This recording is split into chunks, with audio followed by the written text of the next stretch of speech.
I have never seen a director trust more than Richard Linklater in his Before trilogy.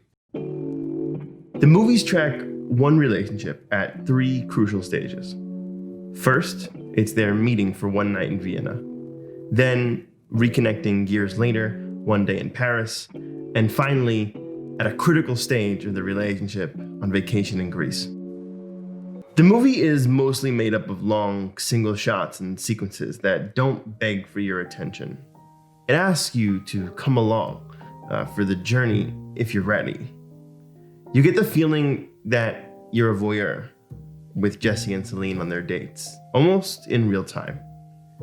What replaces quicker pacing is therefore incredible detail. It moves like love moves. Rather than feeling rushed, you believe the causes and effects of the many obstacles.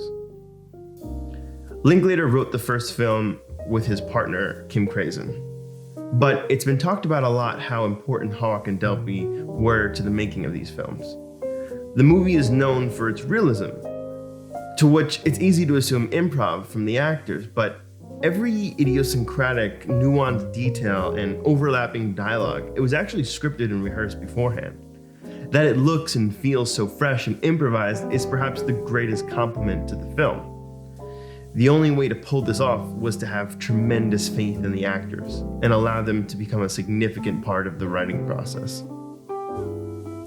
The characters are always doing something, even when they aren't actually speaking.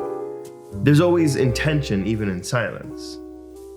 Notice in this scene where they're listening to music in a closed space, but you can clearly tell how they're just aching to kiss one another. It's the subtle details that make it feel so honest. Pay close attention to the background, and it's actually impressive how alive it feels. Even though we're just following two people through the whole story, you'll actually notice how the background changes based on the feelings that Linklater wants to evoke. So what can feel random and improvised really is about choice and intention, which is the sign of truly great directing.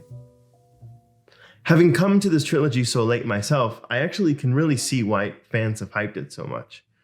I'm uncertain that a more perfect or honest depiction of love in as many forms exists.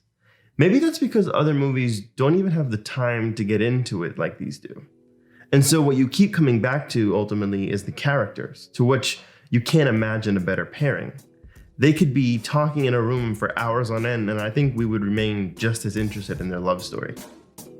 That's a very solid foundation.